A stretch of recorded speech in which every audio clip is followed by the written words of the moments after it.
Comrade Bongani, can you take us through some of the highlights as well as the key details on the international work that COSATU has been doing since the 12th National Congress? Yeah, no, thanks very much, Comrade. First and foremost, COSATU has, since the 12th National Congress, has been reflecting, in fact, has been intensifying its international engagement in the various fronts that we occupy. It could be the WTO, ITUC. So the issue of affiliation has taken some time for an assessment about which is the appropriate model, how to accommodate our interests, which spaces represent best our interests. But secondly, our priority base is Africa. Africa is the most underdeveloped and the least developed continent in the world. And it means that we are integrated in such a way that we have no choice. We are in it together. So the development of the trade union movement, the interaction, the close coordination, to the point that at this moment we have drawn BRICS closer to work with Africa for infrastructure development, job creation, industrialization of the continent. But also we have taken over the presidency, if you remember, we went to Tanzania, the presidency of SADC, Southern Africa. So those are important shifts that highlight the fact of the significance of the work that we did. But then one other point is the Global South. The Global South, we have had a delegation that went to Venezuela together with the SACP and other comrades to make an assessment of the situation. We realized if there is no solidarity, no coordination amongst countries, the bigger and the most richest countries wanting our natural resources can divide and literally batter down society. So those are practical experiences. But I'm just highlighting a few of this number of shifts and significant activities that then have special projects within them. Now, what kind of work or contribution is COSATU making to these countries that you've mentioned to help them with some of the challenges that they face? Absolutely. I think within our limits, we don't raise the expectation that we will do everything. But within our capacity, we always work with partners. And let's make an example in Africa. Mm-hmm. We work closely with the NLC, Nigeria Labour Congress, with the Ghana TUC, Kenya COSATU, amongst others, as partners who were advancing an agenda for industrialization, job creation, coordination, integration, and the better conditions of Africa. It can't be that whenever you define poverty, what comes to mind is an African. Certainly, we must change the face, we must change the conditions, we must change the realities that Africans are facing. So that's part of one of it.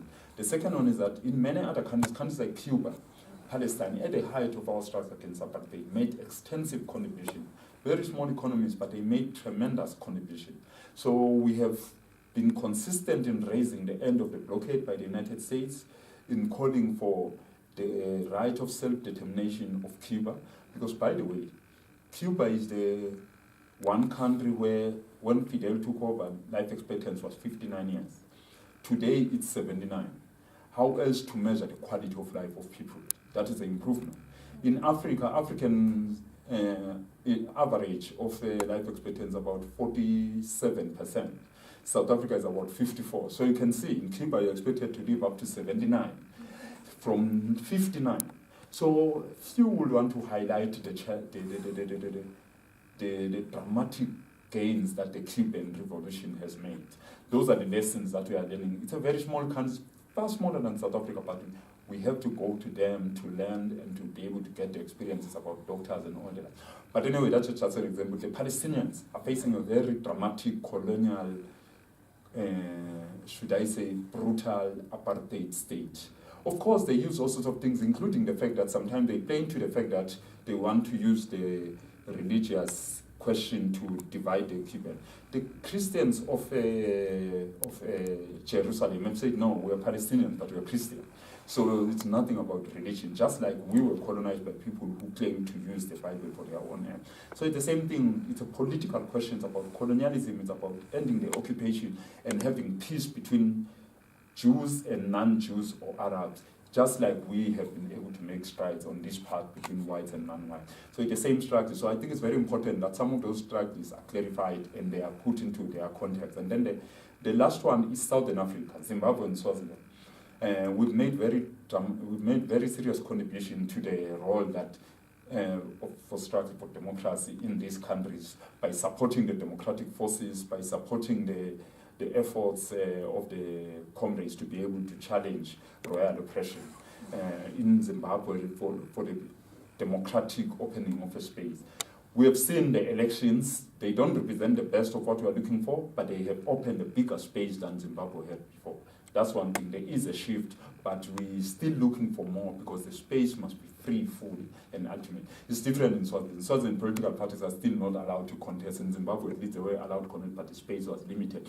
So the struggle is continuous and quite a number of others, but the summary of it, the struggle for human dignity in South Africa is inseparable from struggle for human dignity elsewhere.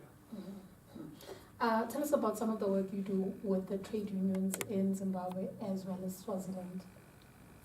Yes, absolutely. We are involved, one, at COSATU level, Southern Africa. We work together, we sit together in the Executive Council. Two, in ILO, when we raise the cases, or when they raise their cases, we support them. Swaziland has appeared several times and Zimbabwe has appeared. In fact, both of them almost appears to close to 20 years consecutively. Under special penalties, the special paragraph, the high-level commission, different forms of ILO penalty. But also we work with them bilaterally. Bilaterally through blockades. We've had blockades where we demand that companies and individuals in South Africa, the South African government and South African big players put pressure and stop subsidizing these oppressors. They put pressure economically because anyway, the economy doesn't go to the Swazi people or Zimbabwean people. It goes to the corrupt, parasitic elite. So we did blockade, but also we did exchanges on policy research.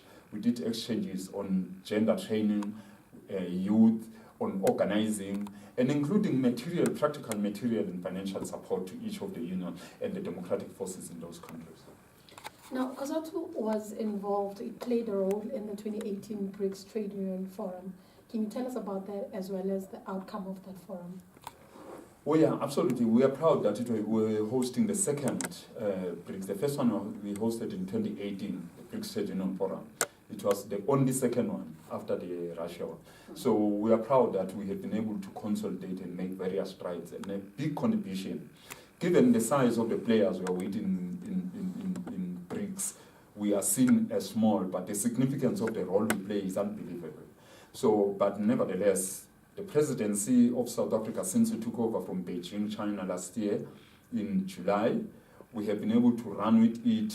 We had 3 task teams, the political oversight teams consisted of the general secretaries of the 3 federations, the content team, which I was leading, that is the content and draft team that was putting together all the drafts, all the strategic thinking and policy, and then there was the logistics and coordination team, which was led by Comrade Zanele, together with the other federation. So in each of the team, there was quite a lot of demanding work since last year. In fact, I must admit, it was one of the most strenuous, even emotionally and personally, very demanding. But we are happy that we pulled it together with the full support of the political leadership of COSATU, with the full support of affiliates, with the full support of alliance partners and everybody. And it was such a pride to host it in the manner we did as a country that is regarded as smaller in GDP terms than they are. But I think we made it very dramatic. But then the last one is that we then officially handed over the presidency to the Brazilians peacefully, having set good standards. So then we produced a declaration which has 6 goals. The 6 goals include skills, include job creation, industrialization, competitive agricultural skilling of workers. It includes enhancing coordination, dialogue, and sharing of experiences. In fact, at some point, one of the things we may need to do is to consider that can our media team go to China for talk about how they, because there were many things we were exposed to when we went there with the General Secretary that are very useful. Skills transfer, how workers receive services, unemployed workers, unemployed young people, how their systems work. It would be useful that we have a document on the various BRICS countries and bring them home and say, what lessons do we have? Because we're facing unemployment, we're facing poverty, we're facing health crisis. You know, there they were even a workers' university and a workers' hospital. So workers literally have investment that are tangible to human development and they make a tangible contribution. But I'm not saying that there is no other flip side. Every country has challenges. But the point is we now want to make BRICS a learning developmental experience sharing, but integrated model of development where every one of us can benefit from each other. Now, this declaration that was formulated, is it applicable only to the BRICS countries, or how does it work? Okay, there are two declarations. There is a declaration by the head of states, then there's a declaration by the BRICS Trade Union Forum. Of course, there are others, you read them not, but in this particular case. So what we did was that ours has always been based on Africa. There is no separation between South Africa. You will not have an island of development in a sea of underdevelopment. Just like we must appreciate that most of the countries were destroyed by apartheid in order for them to stop supporting the liberation of South Africa. Matola in Mozambique is the industrial park.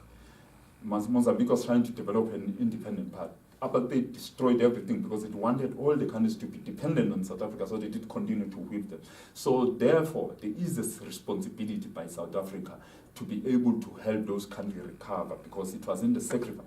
Now, the point of the matter is that everything we do is integrated to what Africa does. We are an African country. Based on the African country, we suffer and enjoy everything together. So even the last BRICS and African, if you look at our agenda now, it was saying inclusive BRICS for decent work and sustainable development, African agenda at the center of investment, development, and so on and so forth. So what it means is that we do this proudly as Africans making a contribution to the development because equally, we expect that countries who are in different forums who are Africans, they do the same for the continent. It's like saying when we are all at home, each one of us who go outside, in my tradition, they say, ushaya tinyoni for the home. So everything we collect is for the home. So certainly, we believe that the infrastructure development will not just be for South Africa. It will be for the continent because China is already, anyway, all over the continent, Senegal, Kenya, all over Southern Africa. So it's about the integrated alternative development infrastructure. So we do believe that this is about Africa, this is about the people of the continent, but also it's about integrating our people who for years have been divided, have suffered marginalization. And there have been models of how backwardness and poverty can look like for some. You know, in Europe, some people, when they want to study how the 14th century used to look like, they travel to Africa because the 14th century still exists in Africa.